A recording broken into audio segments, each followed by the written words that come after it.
Bonjour à tous et bienvenue dans la vidéo des niches de la niche, une revue hebdo des projets proposés au concours de dev de la DAO de Realty. Vous n'avez pas suivi? Pas de soucis, c'est assez simple. Il y a une DAO, une organisation décentralisée qui organise un concours de dev et on va voir tout simplement les sujets qui sont présentés ou du moins leur évolution parce que j'avais déjà fait une vidéo la semaine dernière.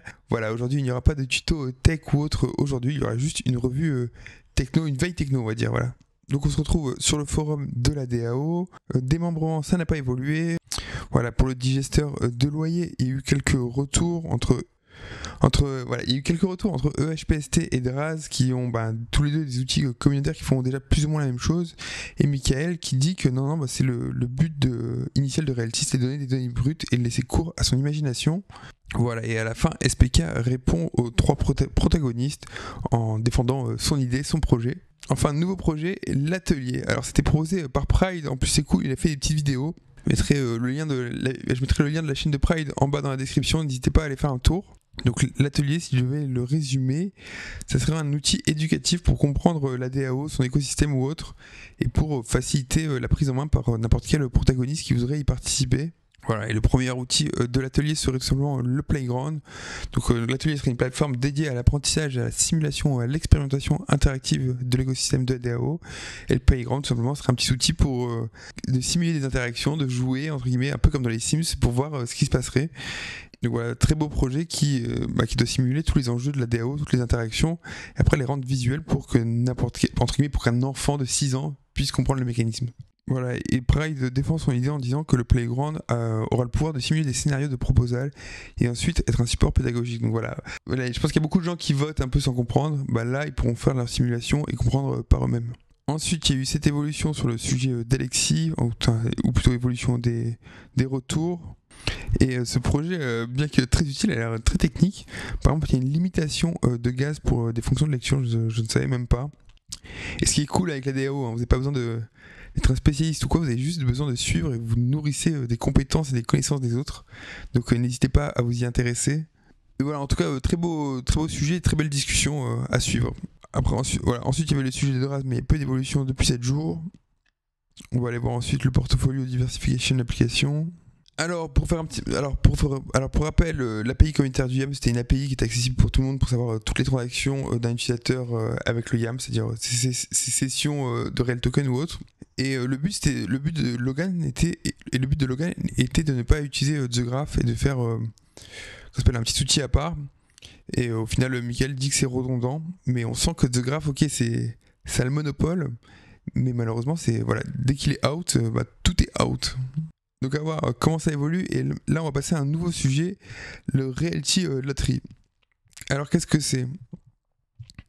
En fait, c'est pas une loterie dans le sens où vous gagnez des Real Tokens ou autre, c'est il y a une espèce de vol de saut de pots communs où des gens vont vous mettre des Real Tokens et il y aura une loterie, et en fait ce sera les loyers hebdo qui seront gagnés, c'est pas le Real Token en question. D'ailleurs, point important, c'est Ezwin qui m'avait appris ça.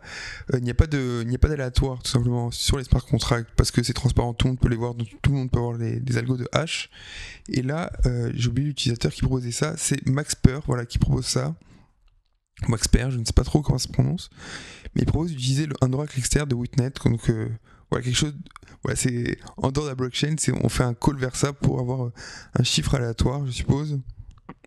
Et après on fait un modulo avec le nombre de participants ou de Real Token, je sais pas trop quel algo est derrière, mais voilà, bon, l'idée est sympa, c'est mettre un peu du peps de façon hebdomadaire. Et donc voilà, il y a des discussions, Max Mapper dit le souci c'est qu'on va ok, par exemple on va mettre un Real Token dans le Vault, mais on va dire on a 10 autres Real Tokens.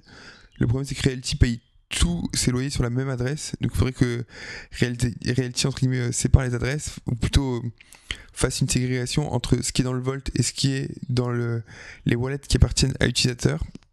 Et voilà, et après Michael répond pour dire ok, d'un point de vue technique c'est ok, mais après il y a des problèmes juridiques, KYC, KYB ou autre. Et donc voilà, donc on a fait un peu le tour, et on va passer à mes sujets. Le bot du YAM, je ne sais plus si on l'avait présenté, mais il y avait un bot du YAM pour faire un DCA, c'était un sujet intéressant. Et voir s'il a évolué, non, il n'y a pas eu de retour depuis 7 jours. Je pensais qu'il y avait plus de participants, peut-être que je me trompe. Non, j'ai dû présenter tous les projets, je pensais qu'il y en avait plus. Voilà, et on va passer aux deux projets que j'ai décidé de présenter au concours. Le premier, c'est le RMM Gain or Lost Final Version. Donc c'est assez simple, hein. Je pense que la démonstration, le POC, vous l'avez là. Hop. J'avais fait une série de vidéos à propos. Voilà, c'était juste, on met une adresse et on a tout simplement l'historique. C'est quoi une adresse qui traîne là?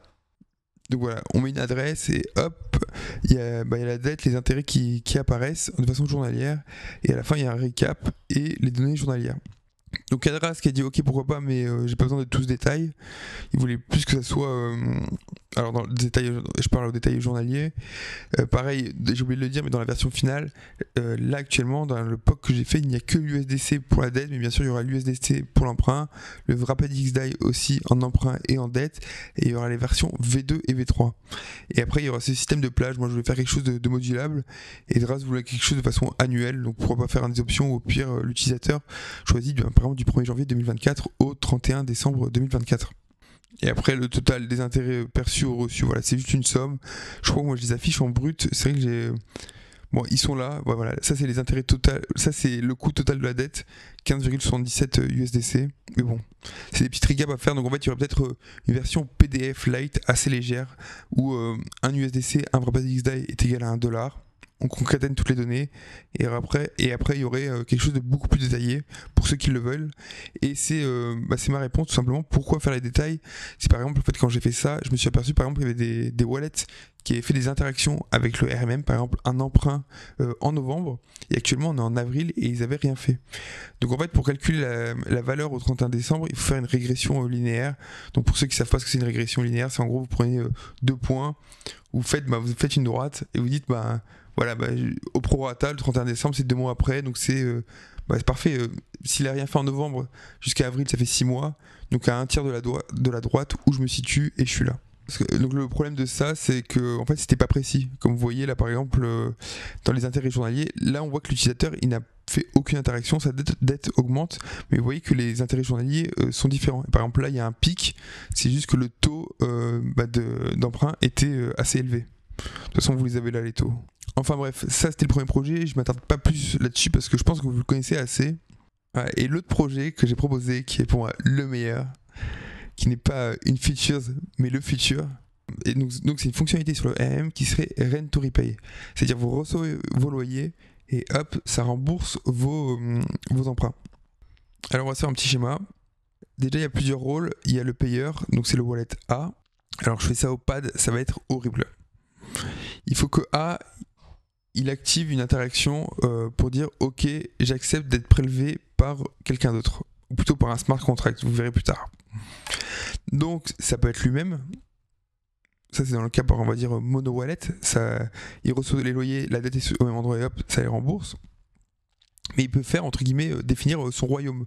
Alors par exemple il a plusieurs wallets, pour moi c'est un peu illogique mais bon, pourquoi pas. C'est par exemple quelqu'un qui aurait des dettes sur plusieurs wallets qui lui appartiennent, et je vais mettre en rouge, on pourrait dire aussi qu'il y a il pourrait se porter entre guillemets garant, ou par envie, il autorise à rembourser d'autres wallets.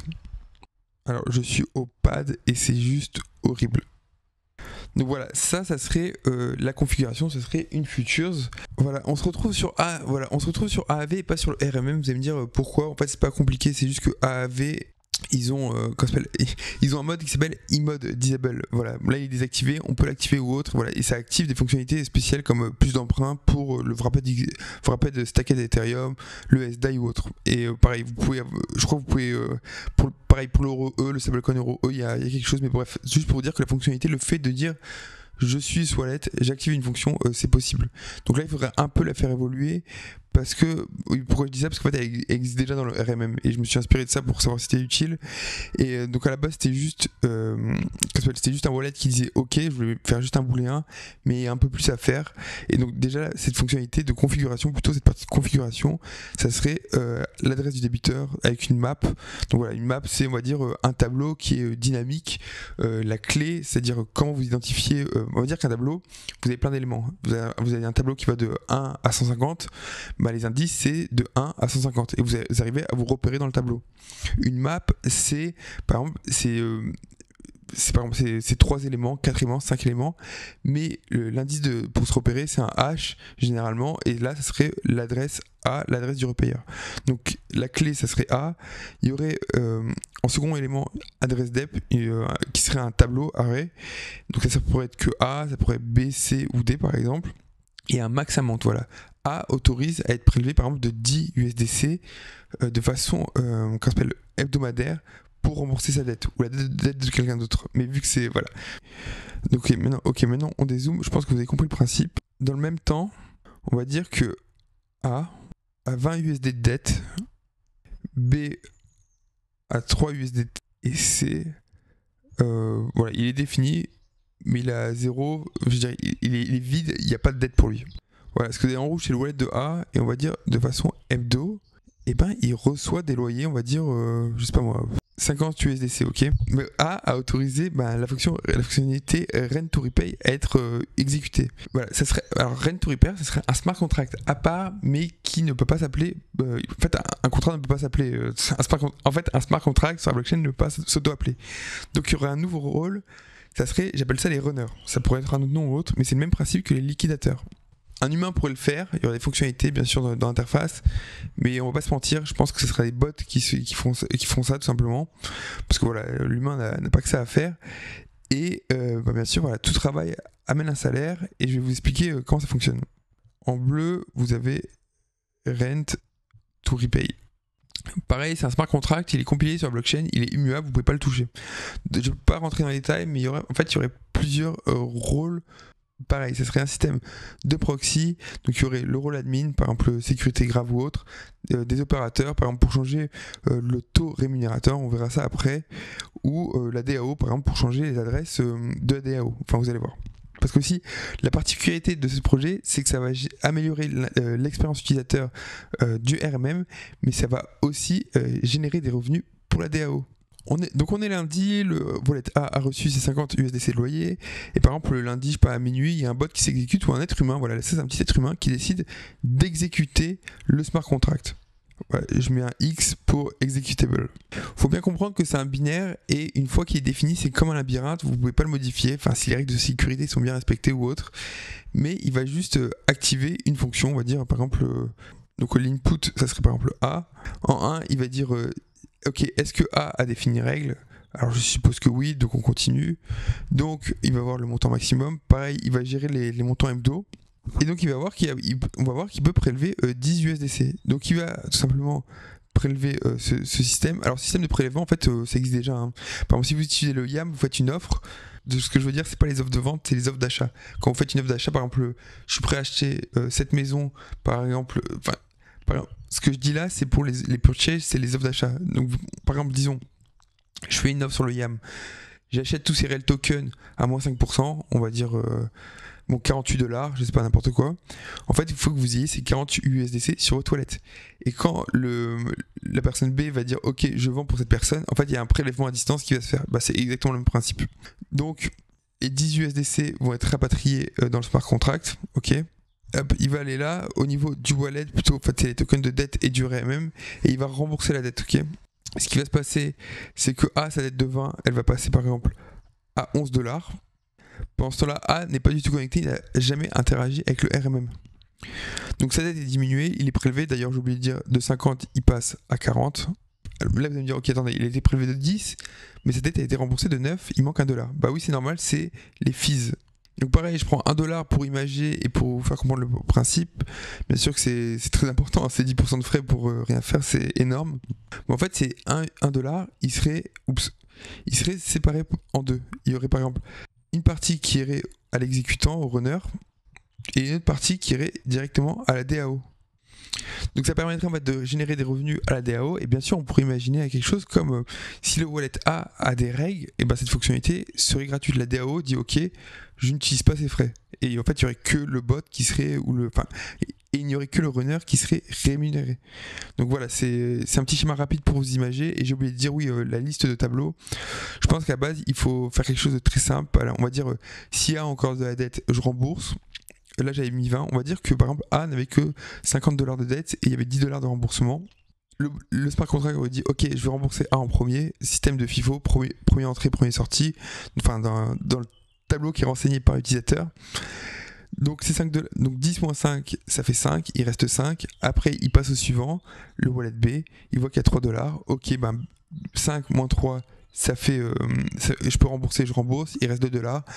Après, il va à C, il voit que C est vide, ben voilà, ça s'arrête là. Et bien sûr, dans ce cas-là, l'utilisateur n'a défini que ses wallets, mais par exemple, il aurait pu définir D, je sais pas moi, peut-être que la DAO fera des dettes sur le RMM, je ne sais pas, et des gens voudront rembourser la dette de DAO. Enfin, c'est un exemple un peu farfelu, mais c'est juste pour vous imaginer l'étendue du possible, voilà, la puissance de la DeFi ou autre. Donc voilà, donc ça serait développé avec un fork de Gnosis, voilà, en local. Après pareil, ça serait déployé sur un environnement de test. Et si ça fonctionne, et déjà si c'est retenu, après ça serait une fonctionnalité qui serait déployée en prod, c'est-à-dire sur le mainnet Gnosis. Donc voilà, vous savez tout sur Rent to Repay. Il y a les petits schémas explicatifs assez rapides, un workflow aussi que, pareil, je crois que c'est 8 dollars de dette, mais bon, c'est pas le plus important. Il y a beaucoup d'infos, c'est un peu complexe, c'est pour ça que je vais aussi l'expliquer en vidéo. Et voilà, si ce petit genre de contenu vous a plu, la niche de la niche de la sous-niche de la sous-niche, petit like, petit abonnement, petit commentaire, et prenez bien soin de vous pour ce week-end Pascal. Allez, ciao!